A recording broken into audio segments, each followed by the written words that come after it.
ચાલો મિત્રો, જય માતાજી. અત્યાર સુધી આપણે બે ચલ વચ્ચેનો અભ્યાસ કર્યો. એના આધારિત આપણે વ્યાખ્યાઓ જોઈ હતી કે ભાઈ એક ચલની અંદર વધારો કે ઘટાડો થાય તો બીજા ચલની અંદર આપોઆપ વધારો કે ઘટાડો થાય. એને બંને વચ્ચે સહસંબંધ એમ કહેવામાં આવે છે. દાખલા તરીકે આપણે જોઈએ કે ભાઈ ધોરણ 10 ની અંદર તમે અભ્યાસ કરી ગયા છો એક ત્રિજ્યા અને એક પરિઘાવ. ત્રિજ્યાને તમે I કેન્દ્રના પરિઘને 2π r તરીકે ઓળખો. હવે ત્રિજ્યાની અંદર જેટલો વધારો કે ઘટાડો થાય એટલો પરિઘની અંદર જે વધારો કે ઘટાડો થાય. આના આધારે થઈ સહસંબંધના બે ભાગ પાડવામાં આવે છે. એટલે કે બે પ્રકારો છે. એ બે પ્રકારો પાડવામાં આવે છે. જે બે પ્રકારો છે એને એકને ધન સહસંબંધ તરીકે ઓળખવામાં આવે છે અને બીજો છે એને ઋણ સહસંબંધ તરીકે ઓળખવામાં આવે. હવે જો પહેલી વસ્તુ મિત્રો કે ભાઈ ધન સહસંબંધ એટલે શું?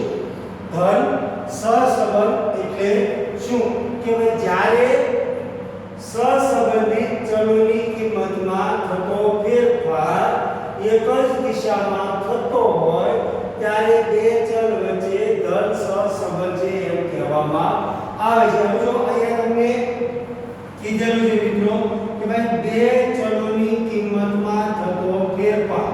હવે બે ચલ છે જેને આપણે x અને y બંને નામ આપેલા છે અને બંનેની અંદર એક જ દિશામાં થતો હોય અને ફેરફાર છે કે ક્યાં વધારો થતો હોય અને ક્યાં શું થતો હોય બંનેમાં ઘટાડો થતો તો બંને ચલ વચ્ચે ધન સહસંબંધ એમ કહેવામાં આવે છે. દાખલા તરીકે એક્ઝામ્પલ જોઈએ કે ભાઈ વસ્તુનો ભાવ અને પુરવઠો. જેમ જેમ ભાવ વધે એમ પુરવઠો કેવો થતો જાય છે? ઓછો થતો જાય. પુરવઠો વધતો જાય ભાવ કેવો થતો જાય? ઓછો થતો જાય. હવે જો કે ભાઈ વ્યક્તિની આવક અને ખર્ચ. વ્યક્તિની જેમ આવક વધતી જાય એમ ખર્ચ કેવો થતો જાય છે? વધતો જાય છે. જ્યારે આવક ઘટતી જતી હોય ત્યારે ખર્ચ કેવો થાય છે મિત્રો? ઘટતો જતો હોય છે. હવે વાહનની સંખ્યા અને અકસ્માત. હવે જો વાહનની સંખ્યામાં જેમ જેમ વધારો થતો જાય એમ અકસ્માતની સંખ્યામાં શું થતું જાય છે? વધારો થતો જાય છે. તો આ બંને ત્રણ ઉદાહરણ એક્ઝામ્પલ આપણે લીધા. એની અંદર આપણે જોઈએ તો ફેરફારો છે એ ફેરફારો કેવી દિશામાં થાય છે? એક જ દિશામાં થાય છે. એક જ દિશામાં થાય છે એટલે એની વચ્ચે કેવો સહસંબંધ કહેવામાં આવે છે? ભાઈ ધન સહસંબંધ તરીકે ઓળખવામાં આવે છે. યાદ રહી ગયું મિત્રો કે ભાઈ જ્યારે બે સંબંધિત ચલોની કિંમતમાં થતો ફેરફાર એક જ દિશામાં થતો હોય ત્યારે તેમની બે ચલ વચ્ચે ધન સહસંબંધ કહેવાય છે. રહી ગયું યાદ મિત્રો. હવે બીજું છે આપણું ઋણ સહસંબંધ. હવે યાદ રાખજો કે ભાઈ ઋણ સહસંબંધ એટલે આપણને શું કીધું છે? જ્યારે બંને સહસંબંધિત ચલોની કિંમતમાં થતો ફેરફાર એકબીજાની વિરુદ્ધ દિશામાં થતો હોય તો બે ચલ વચ્ચે ઋણ સહસંબંધ કહેવામાં આવે છે. હવે જો આપણને શું કીધું છે કે ભાઈ એકબીજાની વિરુદ્ધ દિશામાં થતો હોય ફેરફાર. શેમાં થતો હોય ફેરફાર મિત્રો? વિરુદ્ધ દિશામાં. વિરુદ્ધ એટલે શું? એક વસ્તુની અંદર ભાવ વધારો થતો હોય બીજાની અંદર શું થતો હોય? ઘટાડો થતો હોય. એટલે એક જે ઉત્તર હોય બીજું કેવું હોય? દક્ષિણ હોય. તેની વિરુદ્ધ દિશા કહે છે. વિરુદ્ધ દિશાની અંદર ફેરફાર થતો હોય તેને કેવો સહસંબંધ કહેવાય?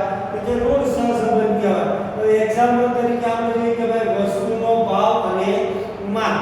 ભાવ વધુ હોય અને ડિમાન્ડ કેવી થતી જાય છે? ઓછી થતી જાય. અને ડિમાન્ડ વધુ હોય તો ભાવ કેવો થતો જાય છે? ઓછો થતો જાય. એટલે બંને કેવા છે? ડિફરન્સ છે.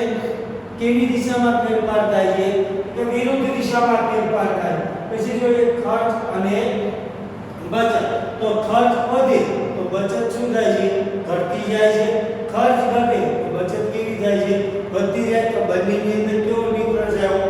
વિરુદ્ધ દિશાની અંદર આવ્યો. અને ત્રીજી વસ્તુ એ કે ભાઈ શિયાળાનું લઘુત્તમ તાપમાન અને ગરમ કપડાનું વેચાણ. તાપમાન ઘટતું જાય વેચાણ કેવું થતું જાય છે? વધતું જાય છે. અને તાપમાન વધે તો ગરમ કપડાનું વેચાણ કેવું થાય છે? ઘટતું જાય છે. તો ત્રણની અંદર એક્ઝામ્પલની અંદર જો તો કઈ દિશામાં ફેરફાર થાય છે? તો કે વિરુદ્ધ દિશાની અંદર